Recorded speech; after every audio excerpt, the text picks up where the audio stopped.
Overseeding your lawn can make it look incredible. The only issue is if you're not fully prepared for your seeding project, you might run into a few setbacks. And in that case, you just kind of have to hope for the best or wait until next year to finish your seeding process. So in this video, I'm going to show you 7 common mistakes that most beginners make when seeding their lawn and what you could do to avoid them.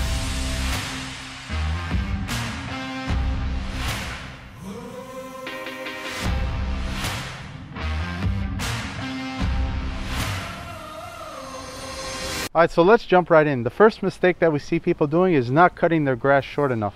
This is important because depending what grass seeds you choose, whether it's a fescue or ryegrass, it could take anywhere from 3 days to a few weeks to germinate. So also the goal here for mowing short is that it's going to shock our existing lawn and it's really going to slow that growth down. Think of it as like a natural plant growth regulator. So my rule of thumb is before overseeding, I like to cut the lawn usually to about half the height it is, maybe a little bit lower. I know you're probably used to following the 1/3 rule, but honestly, don't worry about it. Just for this special situation, we're going to make an exception.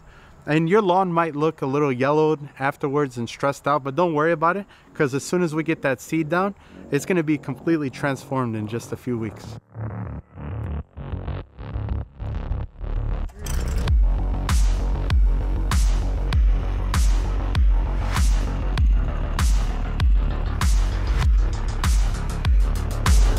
So we're here with my friend Andy, aka the Lawn Father.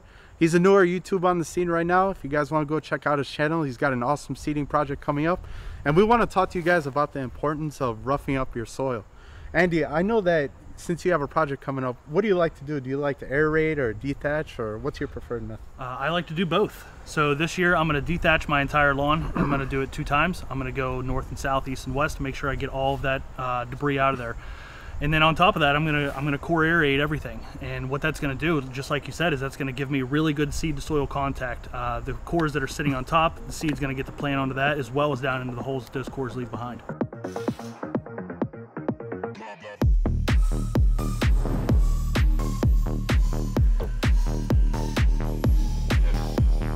So now that we're done dethatching our lawn, we're gonna grab our mower, we're gonna put it on the bagging setting, and we're gonna suck all that dead material out.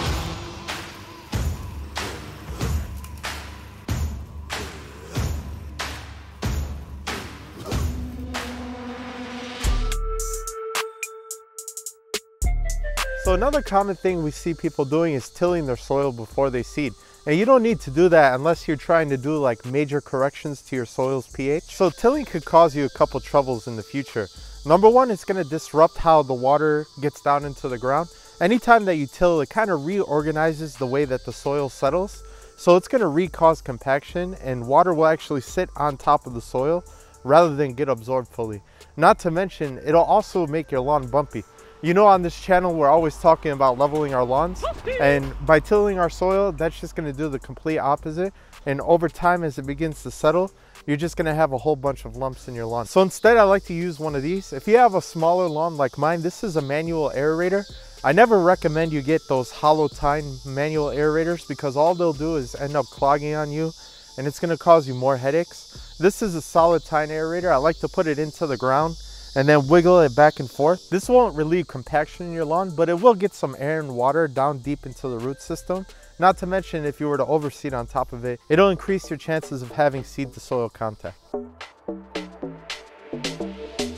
right, so another thing we see people doing is not using the right kind of fertilizer. A lot of people will throw down regular old starter fertilizer when they overseed their lawn, but what I like to use is this stuff right here. It's called TSP, which stands for triple superphosphate. And this is a pure phosphorus fertilizer. And what's good about this, it doesn't have any nitrogen in it. And nitrogen is what encourages top growth in the lawn, which we don't really want to apply that because we're doing the overseed and we don't want to encourage the existing grass to compete with our new baby grass. Now, if you're seeding a lawn from bare dirt or from scratch, I like to use this fertilizer here. A lot of people know that I'm a big fan of the Scott Starter Fertilizer Plus Weed Preventer. The difference between this and that, not only does this have a bunch of phosphorus in it, but it has a little bit of nitrogen in it as well. And it also contains the only herbicide, tenacity, which you're allowed to use at seeding to prevent weeds. Actually, I like this stuff better than using tenacity because for some reason it ends up working better than using actual tenacity. So when it comes to TSP, this stuff has a lot of phosphorus in there And I like to apply 1 pound of product per 1,000 square feet, which equals out to just under a half a pound of phosphorus per 1,000 square feet. Another thing that we see people doing is not using the right kind of spreader when spreading their seed. So there's two kinds of spreaders. There's broadcast spreaders and there's drop spreaders. And they both have their place. I want to show you this tool right here, which is going to be important for getting precise drops of your seed. This is a drop spreader.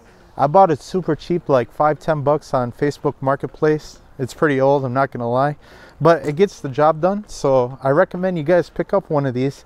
The difference between this and the Scott's edge guards that most of you guys probably have from like Home Depot is that when you put the seed in there, it drops it down right below, so you get a precise drop of where your seed is. So for example, if you're going over here around this mulch bed, you could use the drop spreader to walk around it, and you don't have to worry about throwing any of that seed into your mulch beds, which is really gonna give you a really good control, and you don't have to worry about a whole bunch of grass growing places that you don't want it to grow.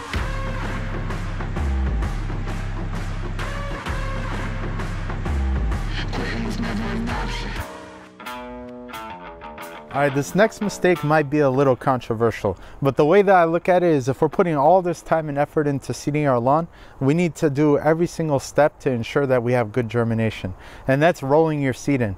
Now, it is possible to throw seed on top of soil and it'll still germinate, but that's only in perfect conditions, like if there's no wind, there's no rain, things like that. But in this case, we're gonna roll it in.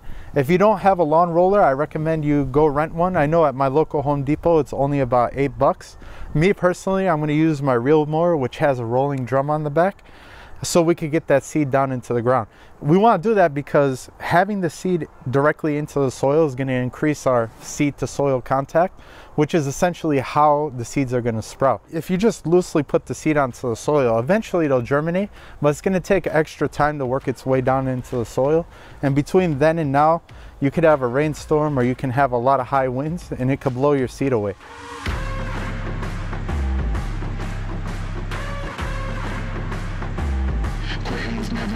All right, so the last and final thing that we see people doing is giving up on their watering halfway through their project.